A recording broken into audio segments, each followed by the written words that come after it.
Boy. Well, it's been a while since I've had a 5-day weekend, but Yeah, I was just like, it's sitting there in the group chat, seeing you guys continuously post like, oh, we got another snow day. I mean, we got another snow day. For me, it was President's Day, so it was going to be a 3-day weekend anyway. But then it became a 5-day weekend because it's like, well, Friday decided to snow, and then Tuesday decided to really snow. And I'm like, well, I kind of wanted to go learn things because now this means we have to cram the same number of lessons into 3 days fewer of school. weeks. And I don't want to deal with that. Yeah, because Friday I was like, okay, sure, we'll be out. And then Monday I was like, oh, okay, it's kind of nasty outside today. And then like Monday night, it's like, we will be closed again tomorrow, Tuesday. It's like, are you kidding? And the previous Friday we had shut down also. Yeah.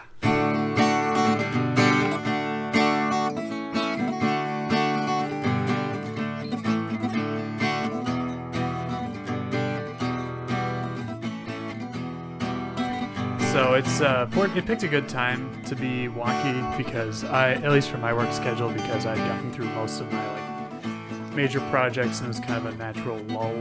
Plus, like half of my team at work is like in Arizona for like an alumni event, so it worked out. But it was still kind of funny. I was like, am I gonna go to work at all this week? But I took it. John and I played a lot of Left 4 Dead and Who's Your Daddy a little bit yesterday. That was fun. We played How to Rob a Bank on Tabletop Simulator by ourselves. The routine was like we'd play a round of Left 4 Dead, we'd play one other game, and then Faith would come home and John would leave. So as is good and proper. Now he's back at work too. Situation with her. Yes. Now he's back at work as well. So things are hopefully stabilizing. I would like to not take too many more snow days. I would like to know everything they're trying to teach me before the final happens. And so you can get the grades to get the piece of paper and all that. The piece of paper that says I can put the work in. Maybe not necessarily that I'm smart, but that I can do the things they throw at me. He knows the minimum to be paid professionally for this. So it's pretty much what a diploma is, right? Pretty much. At least it's college level. Meanwhile, it was 65 here yesterday. Lovely. Nice. Yeah. We're getting to the point where that sounds nice. Like there's part of me is like, okay, if it's going to be winter, I want it to be winter. But then once you roll into March, it's like, all right, bring it on. Give me some of them warm temperatures. Yeah, we've had 4 months, maybe 5 months of winter at this point, and I'd be entirely okay with it being done. Because it's just wet and dreary, right, in that corner of the world for winter. Well, I was speaking from a Fargo point of view, but true. Yes, it is. Well, 5 months is an undershoot for how long we get snow. It really depends. On it wildly varies year to year, right? Because some years it's like 8 months, some years it's only 5. Last year it felt super mild for the most part. Because I remember, I think we had like a couple weeks last winter that were like below zero for pretty consistently, but it seems like off and on for like pretty much a month this year with definitely more snow. So hopefully that means we're getting out of the drought, because having a summer without the air constantly filled with forest fire smoke would be wonderful. Because that sucked. It might also help if California can actually figure out how to manage forests. Like forest management and all that. It's like that might be a good thing for you guys to figure out after a while. Also, those people in their gender reveal parties, just like get a grip. It's like, just say what your baby is and maybe do a cute picture or something. You don't need to light California on fire again. And I thought you people in California weren't about deciding that for your child. Come on. Yeah. Hey, what was the deal? Anyway, what's the deal with these forest fires? Laugh track. I forgot how much how smoky it was though until like there was this guy who did a YouTube video and he was like traveling across the country, and there was a part where he stopped in North Dakota, and I was like, dang, I forgot just how smoky it was. Like the sky was pretty much white on a clear day, like without cloud cover. I forgot it got pretty. You could smell it some days too. Like somebody had a bonfire going on next door. It was wild. But anyway, anything else happening besides the nice temperatures at seminary? Oh, everything all at once, I suppose. Yeah. Sure. This is the last 2 months of our kind of quote-unquote senior year of philosophy. Sure. So there's a master's thesis going on, and they're having us, like, teach sessions of classes for our class. So, like, yeah, there's a lot of work to do in preparing all that stuff. It sounds like kind of an exciting challenge, at least on some level. Like if you understand a topic well enough to be able to teach it, that's a pretty good place to be. I mean, by the time he gets out of there, you. The point is you should be able to teach it by the time you get out of there at least once a week. You know? Yeah. I only work once a week. It's not too bad. You know, teach the Wednesday night kids about the saturated phenomena of the epoche. Yeah, we're gonna do that. Yeah, absolutely. Those Wednesday night ninth graders are gonna really appreciate that. They're good at paying attention. Just really reeling it in. They want more school, don't they? Yeah. That's all they wanted. That's what they want on a Wednesday night. Mm-hmm. More school. Find me one person who wants to be there on Wednesday night, I say. Honestly? Okay, you might find one every now and again. The youth minister. But besides that person. So when my dad taught the ninth grade group, he was fun to listen to because Dad's just good at explaining things. Mm-hmm. And also the way he explains things is very Dad. And I'm like, yes. I don't mind being taught by Dad. It's like, I don't know what you're saying, but you're saying it in a very interesting way, and I'm just fascinated listening. I know what he's saying. I understand what my father says. In fact, now I find I'm understanding more than most. Yeah. I'll come home and he'll be like, hey, Nate, check out this part I bought to make an amp out of. And I'm like, oh, that's how old tremolo worked? Ooh. Bruh. Because, like, back in the day, there was, like, you know how tremolo, whoa, whoa, whoa, whoa, whoa, whoa, with your electric guitar? With a whammy bar. What they would do is they would have, like, an electrode in water, so that would when the water sloshed around, it would complete and incomplete the circuit, so that the voltage would dip down and rise up and dip down and rise up. So it's a wave causing waves. Exactly. And so Dad watched the video and how that went. He's like, dude, I gotta make me one of those. He came home from work with one of the mercury bead switches from the float switches they make at Rhombus. And so he's going to use that, and he's going to attach it to a little spinny spindle thing that rocks off-kilterly to make a mechanical, old-fashioned tremolo for his amp. Fascinating. And it is. It's like, dude. It's like, how did the person come up with that idea? It's like everybody that comes home that weekend, Dad has to sit down and be like, you got to see what I'm working on. Yep. I got to tell you how tremolo works. Mm-hmm. Here, plug it in, play it real quick, see how it sounds. Yeah. Sounds that's awesome though. But like, just imagine like coming up with ideas like, oh man, and that was like, I mean, they later came up with a hardware right solution that didn't require so many moving parts. But that's like, the moving parts are cool, and I want to, I can make that. Plus, also, I want to use that extra tube that's doing the tremolo, and I want to use it to make my amp more powerful, so I can run it like quieter, but also get all that nasty distortion you can only get with tubes. Yep. You know. Yep. Nasty tube distortion. Anyway. But that's what you work for when you want that electric guitar sound, right? Yeah. You want it's like a weird, even though it's all electric, it's like a sort of analog sound. Right. Depends on the style of music you're going for. Whether you want a nice, clean electric sound. Absolutely. Or unless you're the Black Keys, in which you take all the grease you can get. Yep. Just slather it all on there. That black chunky stuff on the bottom of the oven. I want just grind up in there. I mean, Dad likes to play a lot of the stuff from the 50s, 60s, and 70s. So using things that are authentic-ish to that time period just makes the sound more authentic-ish. He gave my little brother one of those slide guitar like finger things, like the little metal cylinder, like little rings. Yeah. Yeah.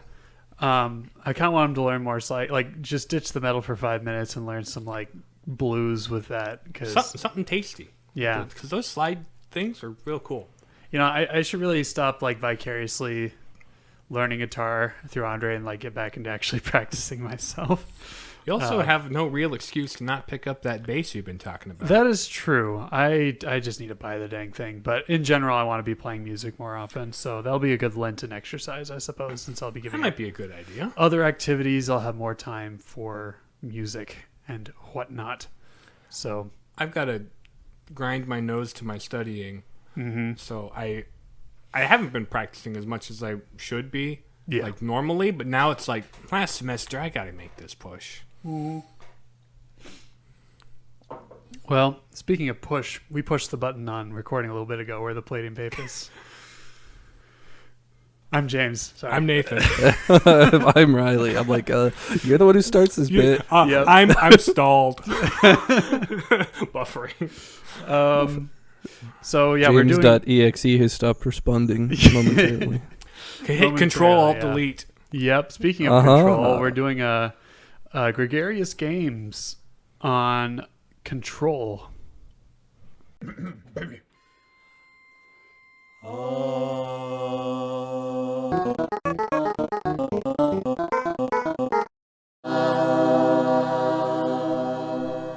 So let's see. Was it Rare? No, No. Rare did like Not Perfect Rare. Dark and 007 and Banjo Kazooie. Yeah. We're talking about Remedy. Remedy. Remedy the other is the name of The the other studio R1. you're looking for. The guy's known for Alan Wake and Max Payne and stuff, but they also Yes. made this game Primarily Max Payne. I Yeah. feel like Alan Wake is a little considerably more more niche. niche. I definitely heard of Max Payne before. Yeah, Alan Wake maybe. everyone in the game world has heard of Max Payne. Whether or not they've played it is another story. Being a sort of like pun as well as It like is that in that vein. also a 20-year-old game. Yeah. So It's been around the block, but Control is only like 3 years old at this point, roughly. yeah, it was released 2019. So Okay, I believe it was later 2019. So sure. So like 2 less years than old. 3, But 2 something. let's get But down it's to it. it's quite a new game. It is very. So, Control begins with our main character Jesse Faden, who is a red-headed 20 something, 20 something, or yeah, like maybe 20, 21. Yeah, 20 something gal, and she's rolling up to this kind of bureaucratic office building in New York.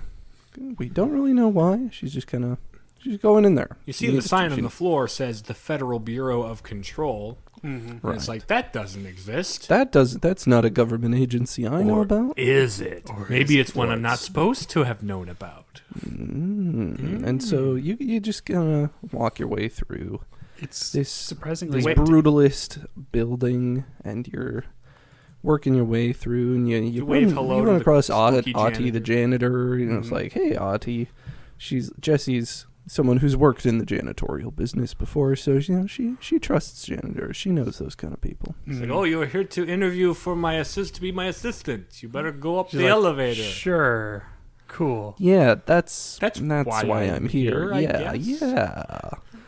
But then you walk back into the main room where there wasn't an elevator previously, and now there's an elevator you can go in.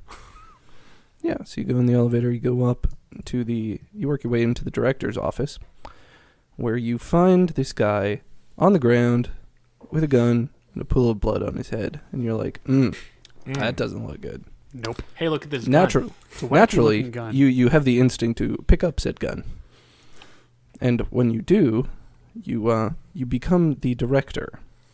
The board chooses you to be the board director. chooses you because you have picked up the service weapon. Who the board? We don't really know. They're some, just some the board. mystical entity that goes. And somehow Jesse understands that. Mm-hmm. And because you are now the director, you get what they're saying. Mm-hmm. And also because maybe you have friends tagging along telling you vaguely where to go. Mm-hmm. We'll get there. Yeah, we'll get there. We our sparkly radial resonance friend, who we don't know much about, but is there. Mm-hmm. And so when you pick it up, you get transported to the astral plane, and you talk to the board. You learn how to shoot And things. You learn how to shoot things. You go through the tutorial in the white void, and you come back, and the bureau is under attack by the Hiss. And the Hiss are these kind of extra-dimensional force. I don't really know. It's like a red exactly smoky mist resonance being that just corrupts that and inhabits people Mm-hmm. and stuff. and stuff. You discover stuff. you can use your power to pick specific points with your radial friend that you can wrest control of from the Hiss. Right. Yes. Points throughout this creepy old office building that are tied to something or other. Anyway, Something or other. eventually you cleanse the point in the main executive office, right? Yes. And the executive sector kind of becomes your base of operations for the time being. So, right at the outset, Jessie is sort of searching for her brother, Dylan, who she has a strong reason to believe is in the Bureau. She has no idea where or how She just to knows find that him. She just knows he's there. he was taken when they were kids by weird men in suits. In a very bizarre incident. That's all you know at this point. So in the executive sector, Jessie meets Emily Pope, who's kind of a scientist lady, who tells her that the people that are infected with the hiss are sort of unrecoverable. You know, they're not dead. They're still moving and shooting at you and all those good things. Also chanting strings of gobbledygook that's vaguely spooky. That's vaguely spooky, and it's kind of a loop. It's on loop. Indeed. But so you can, if you cleanse them, they die. So you can put them to rest by shooting them with the service weapon and all of your fun powers and such. Mm-hmm. So they continue to explore the oldest house and cleanse objects of power, and places of power, and all gain that their fun abilities stuff. and stuff. You get psychic abilities from cleansing objects of power. With a little tutorial section in the astral plane to show you how it works. Yeah. Mm-hmm. And then the next thing Jessie has to do is make her way to the hotline, which is a threshold that, threshold is like an inbreaking of another dimension, pretty much. And so there's the hotline is a threshold that allows you to communicate with extra dimensional entities, and that will allow her to communicate with previous directors like Trench and such. So she needs to do that in order to figure out what the heck is going on. So she makes her way to the hotline via the Ocean View Motel, which is another threshold. It's like a crossroads in between place. Yes. That is in between everywhere. It's like a threshold of thresholds. Right. Yeah.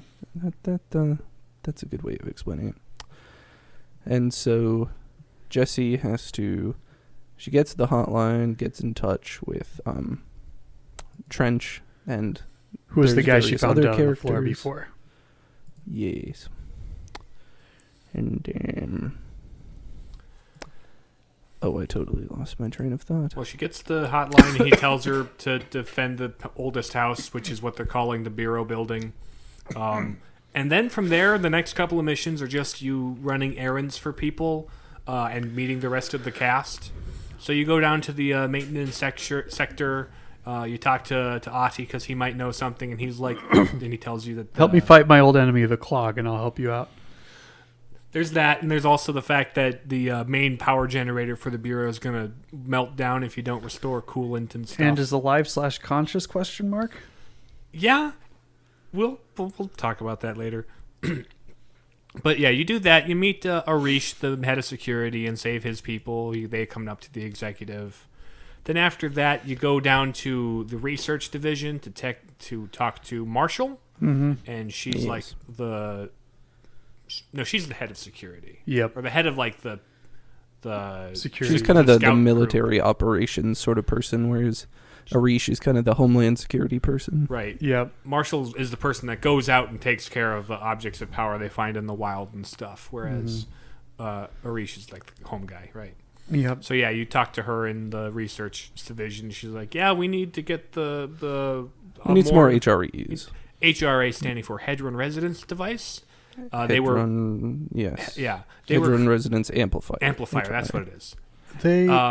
You're also looking for Dr. What was his name? Dr. Darling. Yeah, Dr. Darling. You've been trying to find him. He's been on your list because he like made the HRAs and then pieced out into who knows where. And he seems to kind of know a lot about what's going on, and so you'd like to. He knows an awful lot about you, and he knows an awful lot about Dylan, and an awful lot about everything. Dylan being her brother, by the way. Yes, which Yeah. I believe we mentioned, but He was known for being kind of eccentric and neurotic, but like that increased over time as things were about to hit the fan. Yep. And then he just pieced out when things hit the fan. So we don't know what's up with him. But we find a lot of his notes in the research division, given the fact that he was the head of the research. And there's these different higher ranking members of the control that have been corrupted by the hiss, and so they're rather formidable obstacles on your path that you have to overcome. Stuff like that.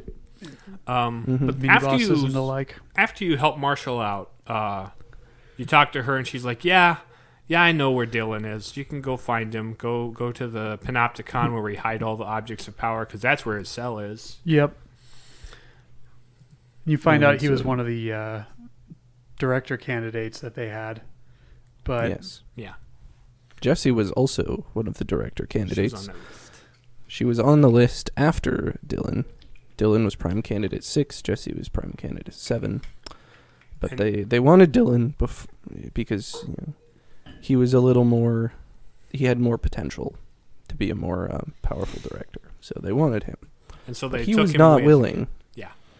Because when you kidnap a kid, he's generally not too willing to work with you on things. Imagine that. Yeah, it's a real no-brainer. But the bureau people aren't known for doing things that make sense all the time. Yeah. They're more interested in Control, seizing things and one might controlling say. them rather than, understanding. them. Anyway, we meet Dylan at a certain point after a while. We work our way through the Panopticon, and He broke out of his cell in the Panopticon. You got to meet him someplace else. Actually, I think he you turns go there himself into first, figure out executive. that he's not there, and then have to go. Yeah. And He's turned himself in at the executive, yeah. yes, and so you learn that, and you go back to the executive sector and talk to him. Whereupon you learn that he has surrendered himself to the hiss. Mhm. So, rather than having been taken over, he surrenders himself to it. And so he's kind of more intact than the other Hiss guys. He's a little more in control, if you will. Yeah. But the hiss is sort of like the default stance that he would like to slide back into when he's not sort of consciously choosing not to. Mm-hmm. And it's so this now that point we've that done, you learn go ahead, about go ahead, the ordinary altered world event, right? yes. Yes. Because altered world event is the bureau term for when you get an object or of power or an altered item that kind of runs loose and does its interdimensional magic thing. And ordinary is the town from which Jesse and Dylan Faden are both from. They both, and like when they were kids, they were hanging around the city dump like you do, and discover an old slide projector with a bunch of different slides. They'd slide into the thing, and it would show pictures of other worlds that were beautiful and amazing. But then bad things started coming out of it. Then the bureau showed up, And the entire town disappeared. and one of the things they met in one of the slides is a being they encountered that they called Polaris. Yep. Who turns out has been in Jesse's head, guiding her the whole time. Guidance, guiding star, Polaris, North Star. That's a symbolism right there. Mm-hmm. And it turns out that the slide projector is being held somewhere in the bureau, and that they used it to open the gate, the dimensional gate that let the hiss in. Mm-hmm. And so it's like, well, gotta go shut that Go down. shut off that projector. That'll end the hiss threat once and for all. Indeed. Or at So least cut Jesse- off its way in. Jesse attempts to go and turn off the projector, and can't Well, it's because been moved. she destroyed all the slides when she was younger, so there's only one left, so they can't insert it in order to turn it off. So because that slide is the one that Polaris is tied to, without it, then Polaris will disappear. So she goes through this whole sequence where she's working her way back into the executive sector, I believe, and working her way back to the slide projector, which has been behind this giant hiss wall hitherto. Yes. And goes through some fun sequences like the ashtray maze. Yep. There is the Bureau of Control took the entire landfill that they found the slide projector in, and recreated it in order to try and control or figure out how it works. Yep. Keep it calm. As well as like a scale model of the entire town of Ordinary. There was also a bit like when she was looking for the slide projector where it should have been hidden. Yep. But it was moved to someplace else. And she sees like these different documents and things that show like she finds out that the Bureau of Control has been like tracking her this whole time, following her movements and things like that, keeping an eye on her. Then we also learn about Dr. Darling and his Hedron resonance amplifier project, because it turns out the Hedron is an extra-dimensional being also. Yep. That is also similarly composed of like resonance and energy. So he creates these devices that sort of harness it in order to protect the wearer from the hiss. Because it's kind of the anti-hiss resonance, right? Yep. And so he brought the Hedron back into the Bureau, and it's in a thing, right? It's in this containment field to keep it safe from the hiss. Mm-hmm. Yep. But then you open the door, and the hiss start coming in, so you try and free Polaris, the Hedron. Yep. And it almost works until it doesn't. And then Hedron blows up because it's gone. Polaris is no longer like awake within Jessie. She gets corrupted by the hiss. Roll credits. Credits, quote unquote. credits that get progressively Warped. more Get warped weirder. and devolve into incoherent babbling, and it's like, oh. Into the same phrase that Dylan was repeating over and over with his eyes rolled back in his head. It's not over. Nope. It's not over. It's time for menial office tasks. Yes, time to clean up coffee cups and copy Time to papers. Jesse sort of wakes up as this low-level paper pusher and just kind of running around frantically trying to doing... keep up. Yeah, there's like a billion papers that need to be moved, copiers that need to be cleaned, and Office workers gruffly admonishing her to move faster. even though you're just sprinting everywhere in this sequence, and the tasks just never end. And they just keep on going, and you're repeats, like, where's the how do I get out of this? And Ati, the janitor, happens to be there, and he gives you some helpful advice. Maybe you will find yourself in the director's office. It's like, oh, here's this thing I'm supposed to deliver to the director's office. The director, that sounds familiar. So you bring the thing to the director's office, and you remember that you are in fact the director. After And, like 3 or 4 tries. Yes, after Right. several With attempts of... the office becoming increasingly more corrupt and the facade falling away. Right. So You yeah, just have to keep running it back. you wake up and you're like, okay, I'm the director. I take control. She goes through the ocean view in this her mind place and finds the piece of Polaris Hedron resonance that lives inside of her, and she's like, okay, I am my own source of power now. I can go stop the hiss. Yep. And she's like, okay, Polaris has been within me this whole time. The real Polaris was the inside friends we you made. all along. It was the friends we made along the way. No, No. No, well, the that's friend not we so made fitting in this case. No, the friend we made along the way. The Anyway. friend we made before anything started, so it's not really along the way. Anyway.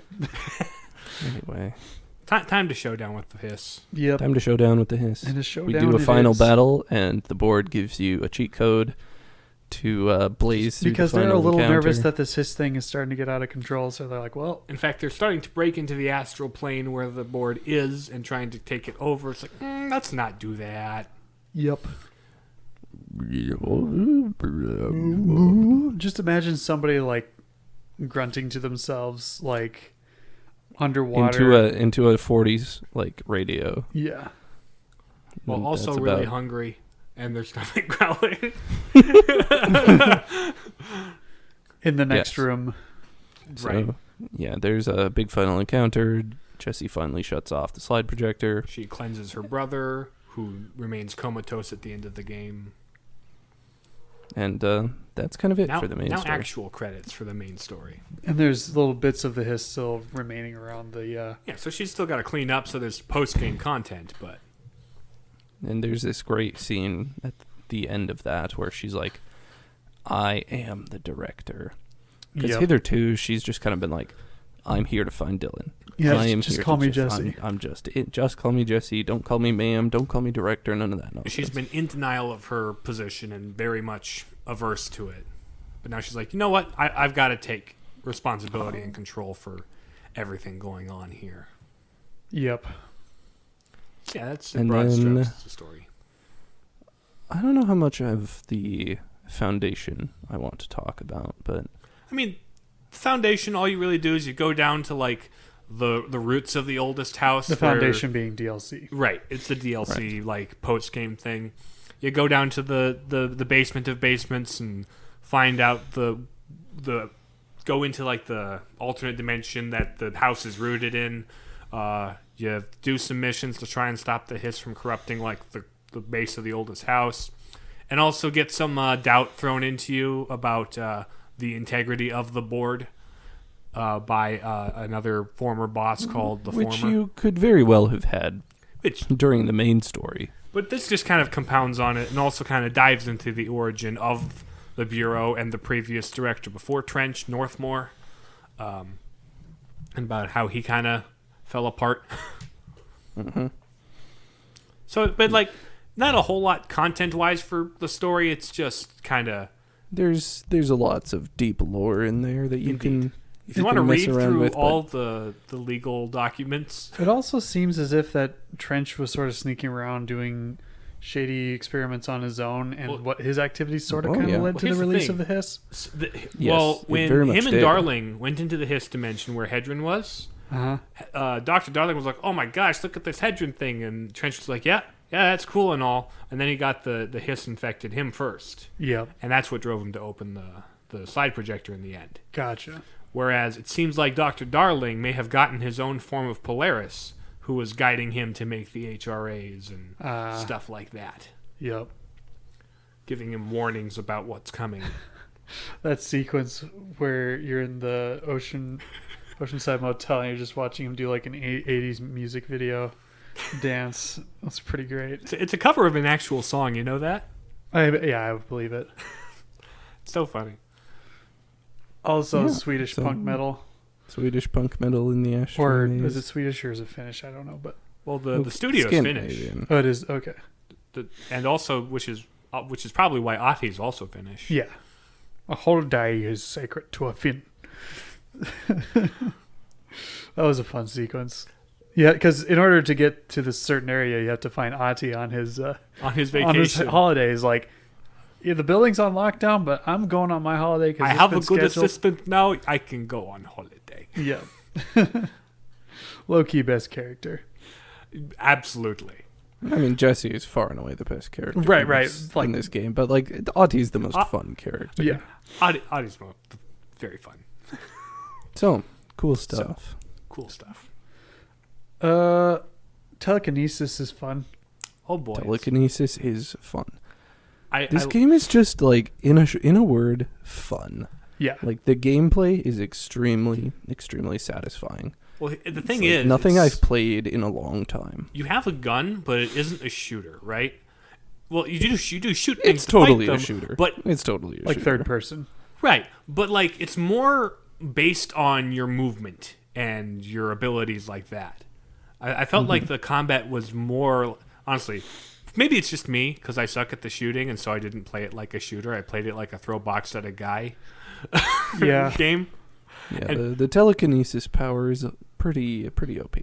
Oh, absolutely. And it's my favorite thing about it is I don't have to actually aim it. I just have to get it close enough that it auto locks and then I can yeet boxes at people. With the gun, I actually have to aim and I suck at that. Of course, I'm playing on controller because... I was also playing on controller. But I'm used to dual stick aiming and you're not. No, I'm not. Which is why I opted for the shotgun mod to the weapon because, like, well, at least I don't have to aim when I'm 3 feet in front of you. I did. But like the AI is designed for the enemies such that standing still makes you at a disadvantage. You 'cause cannot the enemies stand will behind just cover because the cover will just flood you. disintegrate. It is yeah, not a cover they'll shooter. blow stuff up. It's designed to like handicap itself while you're in motion. So like, the goal is to be continuously moving in order to create this high tension gameplay and a real interesting flow. You get this dash move, you get to float around, and there's so many mobility options that you can get around very easily and creatively. So it allows you to really own the combat in whatever way you like. And also, like, the environments are very, like, kind of generically office building, but also they're always interesting enough as battle arenas because there's something slightly different for you to dash behind or to jump over. So it's like it keeps, even though they kind of stop introducing enemy types about halfway through the game, it's about how they combine them with the environment. And they have different levels of strength too that you have to contend with as you Which progress. all that really means is they take more bullets. But. Pretty much. And some combinations can be pretty difficult to deal with. Yes. But it is just kind of But they fun. give you all the tools. Oh, yeah. Pretty early on. At least give you access to all of the tools. Yeah. About halfway through. So you've got the whole kit. That's kind it's of up the to fun you to thing decide about how to implement it. The end sequence where you're fighting against the hiss to turn off the slide projectors, that the board giving you cheat code, just basically you're going God mode on these like really high level enemies. But you're still like, just at that point the wasting. numbers are just meaningless. You're just throwing boxes and shooting them. You just feel powerful. Yes. Definitely which is a cool power trip, but it honestly as a climax for a game, as a final it's satisfying from that perspective, but I like a final boss that kicks me to the curb a couple of times. But I got those in the optional side quests. There were some really fun optional side quests. The mold boss, you didn't fight the mold boss. I didn't care for the mold section. But like the mold boss was like tricky in that dodge it, and it was because most of the main story enemies are just people. They're like corrupted by the hiss. Bigger versions of some of the common hiss enemies. Right. But to get to the interesting bosses, you do the side quests. And so you got like this mold plant mushroom monster that has like 3 heads that you got to shoot off. That I like that one. The anchor one kept crashing on me. And so I kind of had to cheat to beat it, but I totally could have if it didn't keep crashing after every 3 minutes. But yeah, who knows what it was. And apparently that wasn't just you. Yeah, I looked online. It's like, yeah, this is a prevalent problem with the PC release. Dang. Although my favorite optional side boss is Esij from the mirror mission. I don't think I ever did that. You didn't do the mirror mission? Dude. Esij is the best boss. I'm a sucker for doppelganger bosses. So, Dark Link, Dark Samus, that sort of thing. Like, I'm you, but stronger. That kind of a thing. And so you go into this mirror altered item that has this flipped world. There's some fun puzzles about doing things backwards. And then you fight Esij, who is you, but speaks backwards. And has all your powers and all your guns. And it's like, oh, man. Now, I enjoyed that one quite a bit. So, yeah, just a lot of really fun combat and creative stuff like that. I like it. Definitely the most fun sequence for me was the ashtray maze. That was so good. Just listening to the rock music, and I mean, the thing I liked about it is that it is kind of tough. So if you die, it doesn't make you start over, and because it's a wacky sort of weird space, it can just take you right to where you were instead of playing the whole thing over again. Because it's this ever-changing, shifting like maze of lounge chairs and coffee tables. And Ati's headphones and Walkman are like the way you can navigate through this place. And they're blaring this like European metal song. Yeah, it's so good. Which like syncs with the combat rather in a satisfying way. And actually, I believe the song has like various sections that are meant to play that they string dynamically through the game. So like, there's that calmer section that happens when you're in the elevator. Yep. As the elevator hits the top, the thing kicks back in. Mm-hmm. So they made some really creative choices to time that so that it flowed nicely. Yeah. And had this very It's not just together. arbitrarily playing in the background. Yeah, it's not very looping much- infinitely in the background. It's dynamically changing as the room dynamically changes. Yeah. It's really good. Well, more likely they wrote the song and created the sequence to match the beats, Perhaps the flow of the music. But either That's way, usually the order in which those things go. either way, they go hand in hand. Right. Also, just Other gameplay cool things. the leveling up system worked. I felt like it was very fine-tuned, balanced, for the most part. Obviously, your abilities progress as you progress through the game. Yeah. With the story in a very natural way. There weren't many times where I felt like, okay, I'm running into a wall. I have to back up, level up a bunch before I can go forward. Mm-hmm. It was kind of writing that balance for me, at least how I found it. Although Get shield. Yeah, Did you use it? it comes in handy. Yes. There's several sequences that are designed for you to use shield. And I was having a hard time with them. And I'm like, wait a minute, I have this shield thing. Oh, this makes this so much easier. Mm-hmm. that's actually something I like about this game also, because it's very much also an adventure game, right? You have to explore this twisting, turning, office building to find your way forward. Sure, the next destination is marked, but how you get there is your prerogative. You got to figure that out.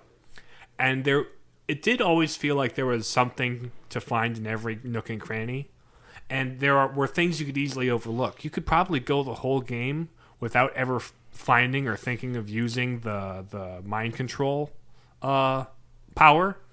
You could potentially have not noticed and skipped the shield and the dash.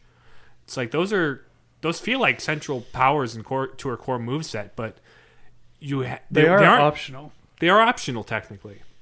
So it's like You can beat the game without them, but it would be a lot harder. Yeah. But it might be a neat challenge run to do sometime. Mm-hmm. Probably speedrun category. Incentivizing you to get additional upgrades. But even just poking around and trying to find the highest ledge you can stand on will usually yield a box full of goodies or some extra lore about how somebody got trapped in the bathroom for weeks because the room changed. Yep. But exploring the oldest house was just kind of fun. Clocks. Right. And I feel like they didn't quite do the most they could with their extra dimensional weirdness. But when they used it well, it was really fun. Because the ashtray maze obviously is the peak of that. Yeah. But the sequence where there's just this whole quarantined off section filled with clocks because some altered item keeps making copies of them. Yeah. And they just keep coming. They're like these old-fashioned mantle clocks. Yep. And you're just wading through mountains of them as you try and save this guy. Yep. Which ultimately, spoilers, doesn't work, but Oh, yeah. Also, Jesse Faden stars in Swift Platform. I love Swift Platform. That was so Swift good. Platform was a fun. That was fun great. bit. Because it's like a camera altered item, like a movie camera. And so when you try and interact with it, it sucks you into Jesse Faden stars in Swift Platform. And then I realized an 80s action the flick. the final major enemy in that area. I looked at the health bar. I'm like, wait, you're called third act villain? Oh, I love this.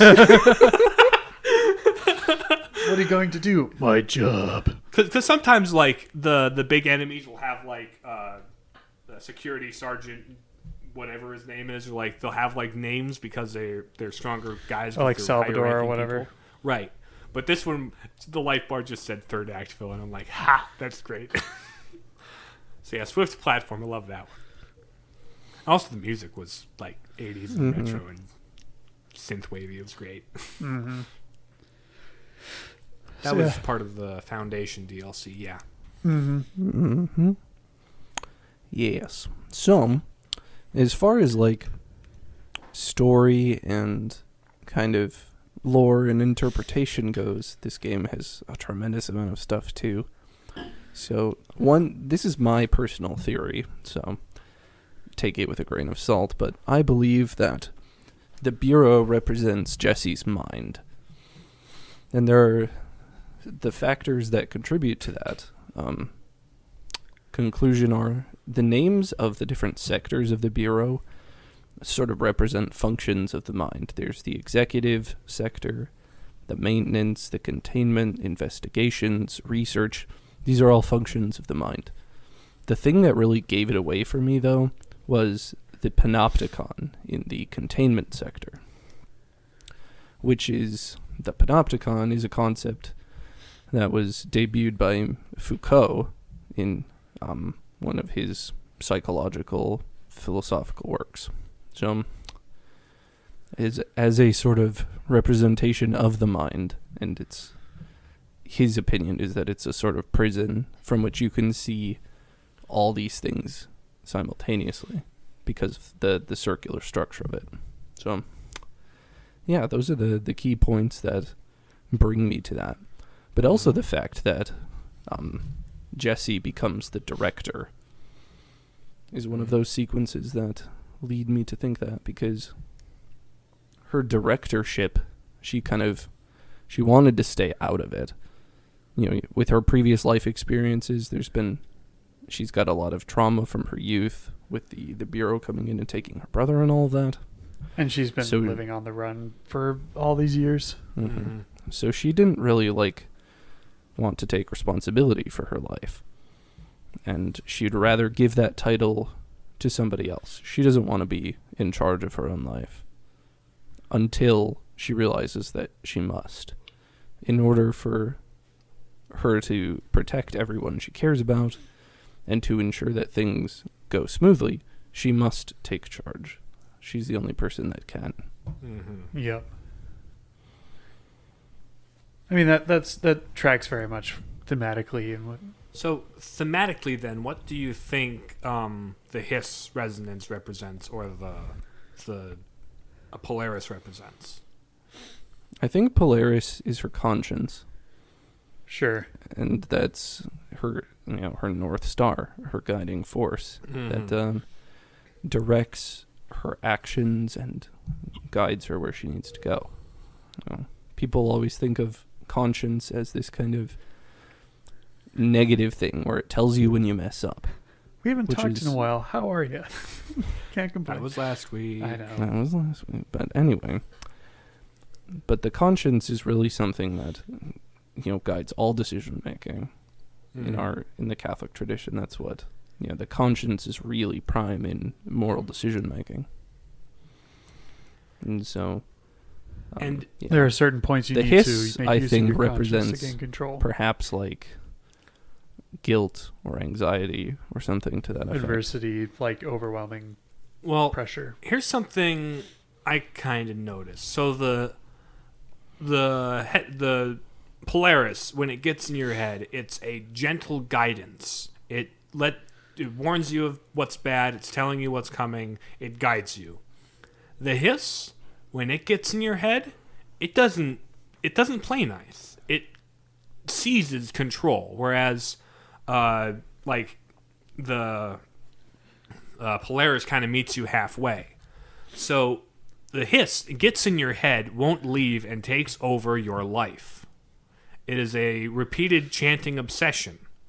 And the only thing that can counteract it is Hedron. It's Polaris. They're because they're both resonance waves, they're at 180 degrees opposed to each other. They cancel each other out in that way. That's why the HRAs work. So Polaris is the polar opposite of this Hiss resonance, which is an invasive and controlling force. It gets into your head and controls you, whereas Polaris allows you to take control over it. It gives you mastery over it, right? So perhaps the Hiss is more it could be depression. It's the spiraling self-talk that's constantly chanting. It could be some kind of vice because it grips you and never lets you go, and it's hard to escape from. And more broadly like a force of disorder, I suppose.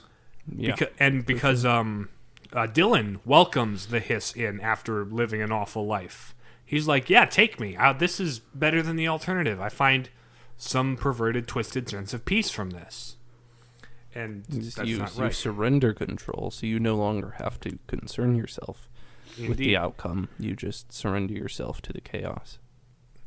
Because in Dylan's case, like, they trained him up to be the successor to the director, and it just didn't pan out. He was too temperamental, and there were different things. So he felt like, he'd failed. So he's sort of lashing out at the people who had basically foisted this responsibility on him. So you need some help to control the chaos. And yep. Who in the building controls chaos or manages chaos more than the janitor does? Yep. The director is he refers to Jesse as his assistant. The director assists the Everyone janitor else. Yep. in cleaning up and containing the messes that break out. Yep. And yeah, because from the outset, it's strange that like nobody knows how you got into the building during a lockdown, but they all just like, well, you're the director now. You've got the service weapon. They just sort of accept that. But also, like, Ahti's known for getting into places where he apparently doesn't have a key to. Yep. He feels like kind of the embodiment of, well, the building itself is constantly shifting. Yep. But he's like the embodiment of the chaos fighting against the order fighting against the chaos, I should say. Because what is a janitor but trying to deal with chaos? We are janitors. Yeah. Or have been. Have been, yeah. So there's some things that I had seen, like, or heard, and I'm like, okay, that makes sense, or looked at. Yep. Also, just random cool thing I found out. There's a lot of just little things you can read up and learn about just the Bureau from all the files. But what happened, Northmore, the first director that took the service weapon and stuff, apparently something happened to him where he just started kind of slowly dissolving into energy. And so that in order to contain him, they created the Northmore sarcophagus container or whatever, the NSC, which is the power plant. Yep. The living thing inside the power plant was 2 directors ago. It was a previous director. It's like, huh. So it's just stuff like that. Also, the furnace that's alive, and you have to feed it biological waste or people, and it will stay happy. Just there's a lot of character to the Bureau, and I like that. Just wanted to get that out there. But we're back to talking about themes or whatever, unless we're done. I don't know. That's what I had for themes. Cool. Should we get into our transcendental analysis then? I think we should. Honestly, I do think there are more themes you could probably get into. Yeah. But we'd be here all day if I wanted. If I said everything I wanted to say about control. I do feel like it's kind of intentionally left open-ended. Like there's a lot of ways you could interpret it, and a lot of questions that don't get answered. And maybe that's also part of the point where we're never going to have all the answers to the questions, and that's something you got to live with. Because the oldest house is very mysterious in like a very full sense of that word. Right. You can understand pieces of it, but the whole thing is just very much like very much beyond our plane of understanding. Claim understanding of it. Yep. Where everybody who works there is just sort of like, okay, we have like a baseline understanding of it, but we just kind of accept that things are weird and to the point where it's like you show up with the service weapon and like, oh, you're the director? Cool. What do we do? Yep. Tell me what to do. I don't know. Do you know what to do? I mean, it's fine if you don't know what to do because we don't know what to do either, but we got to do something or we're all going to die. Yep. Anyway, we can move on now. Sounds like campus ministry. Anyway, moving on. Truth. What sort of truths can we find in control? Be the director of yourself. Your life is your own, and you're the only one who can really take control of that. Yep. Well, you can it very much goes to you're the one who is properly in control of it. Yeah. Plenty of other people and forces and ideas can take control of you. And some of them will worm their way in forcefully and not let you go unless you can get some help removing it. Follow but the it is gentle good guidance of your and conscience. right that you be in control of you. And it's okay not to be in control of you. Like, you shouldn't be ashamed to be in that state. But you also need to take steps to remedy that. Yep. It's not a good state to leave yourself in. Not in control. Like, the ideal is to carry yourself out of that with whatever guidance and help you need, whether that be from a friendly janitor or a Or floating... following your conscience. Yeah. Let's see, anything else in that side of things? I think that's the big thing. There's some of that 40s, 50s psychological reckless research kind of thing in there. It's like a little bit pointing out the dangers of messing with people's minds. Controlling rather than seeking to understand phenomena. Mm-hmm. That's kind of the... Well, I think they were really genuinely seeking to understand things, but the lengths to which they were willing to go to get that were, ethically perhaps beyond questionable. Outright, manifestly wrong. Mm-hmm. Like abducting a child and forcing him to become the new director. By Like showing that. him creepy puppet shows about the interdimensional workings of the oldest house. Yep. The Threshold Kids videos were just the creepiest. Kids. So good. Yep. Anything else? Goodness? I mean, there are people working within. Auntie. Yeah. Body's good. But very much fighting against the forces of chaos. He doesn't even wear an HRA, and yet somehow he resists the hiss. Auntie is an extra dimensional entity. He he's simply something has else. to be. There's Yeah. no way he's a human being. No. At least not in the... Yeah. There's Nope. something about him Can't that's be. on a different level.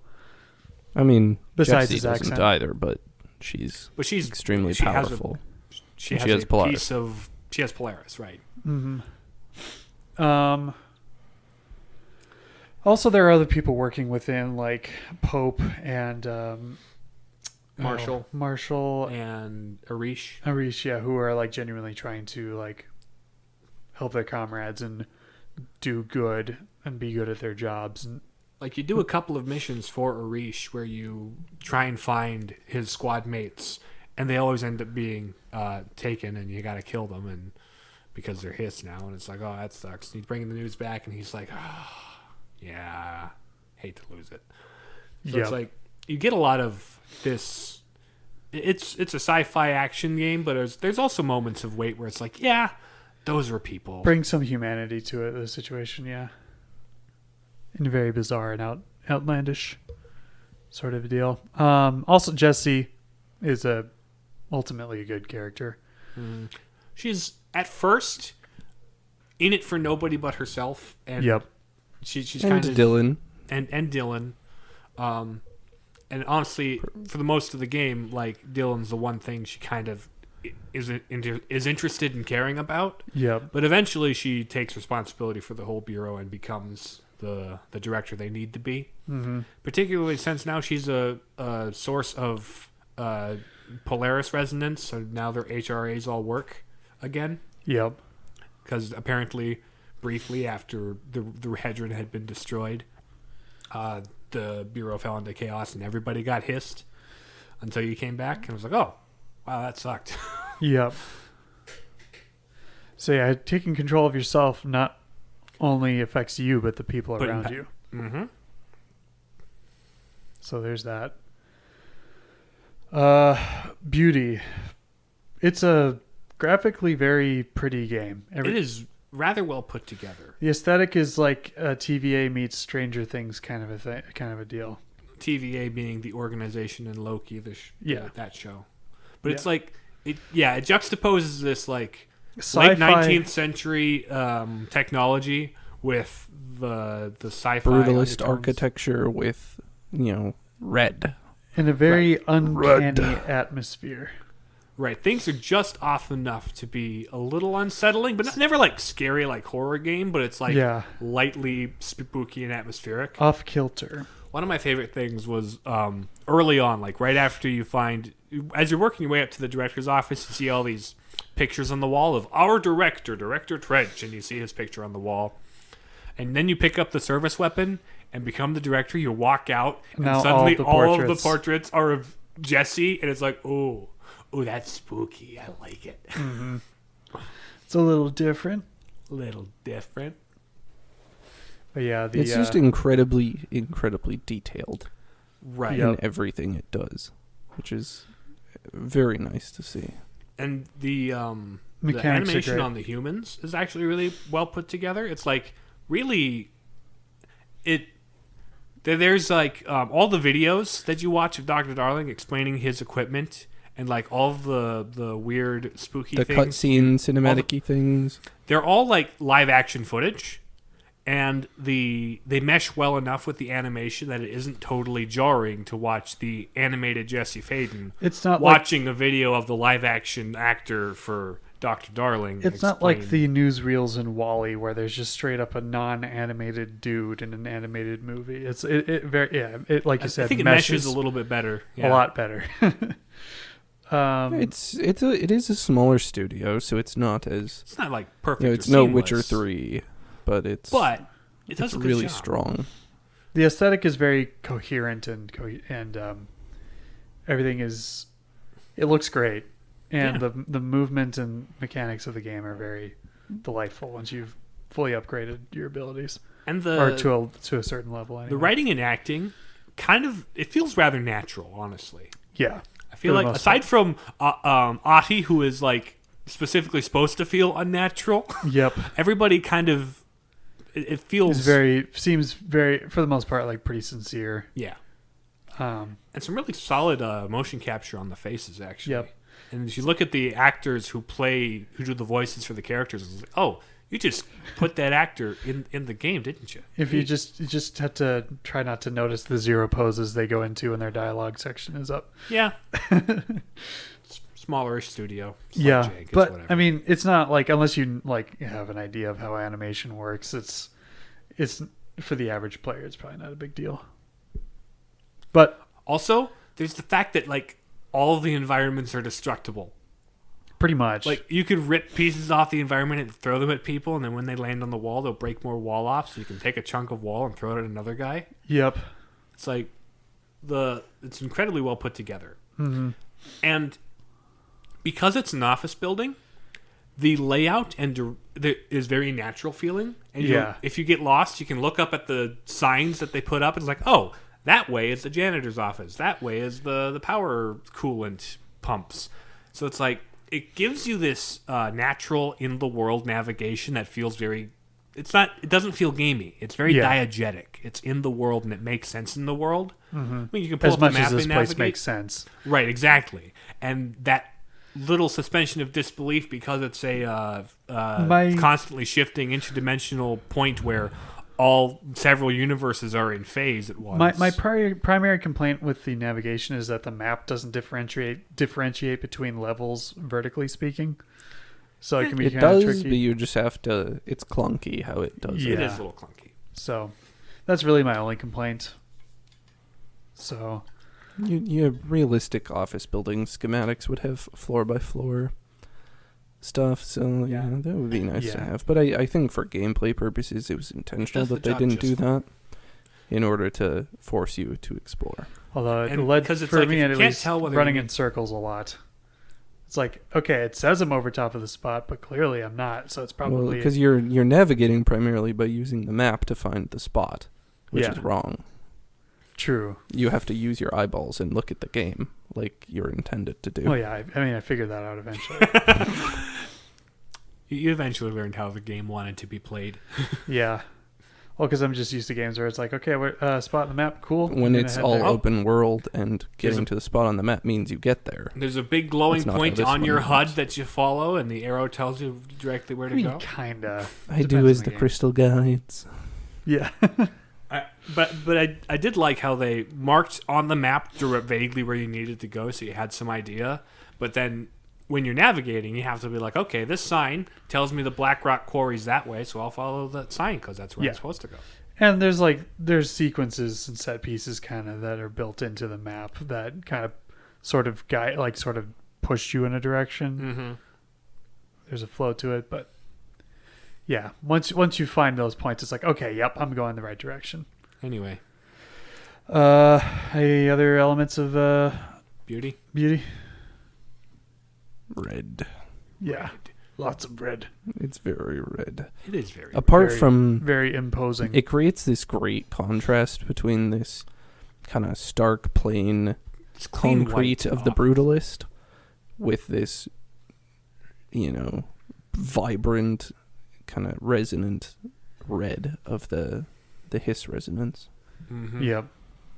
and other paranatural powers. The plainness of the office building makes it all stand out all the more when there's just this living mold encroaching on the basement or the resonance. It really that's highlights the taken disorder, yeah, because everything looks like clean and polished, but then there's just stuff like when you first walk into the building, you're like, okay, where is everybody? There's all these empty desks and like broken I walk things. through the metal detector. It just beeps at me. Nobody cares. Yep. I think like on the uncanniness requires some sense of familiarity and normalcy, Yep. so that when things are uncanny, they stand You out. notice, yeah, it just stands out. So this game pulls that off very well. Anything else? Unity? Unity. Uh, Control. It's called Control. Yeah, called it's Control. very. And the All of the Bureau themes revolve is around obsessed with control. controlling things. That is the Bureau of Control. Yep. Ultimately, you take control away from beings who wish to claim, or a being or entity that wishes to claim control. Yep. Yeah, this fight for control of the Bureau, of their lives, of things. Yep. And I suppose the folly of the previous director was trying to claim control over something that clearly Didn't wasn't. want to be controlled. Yep. And that And it ended backfired. up controlling him. Backfired tremendously. The corrupt seeking after power. Indeed. But yeah, you gotta gain control of them, their faculties of yourn. Any other comments, things to add? Nope. No. Alrighty, well, thanks for listening to the Palladium Papists. You can listen to us on Spotify, Stitcher, Google Podcasts, and Apple Podcasts, and leave a rating to let us know what you think of the show.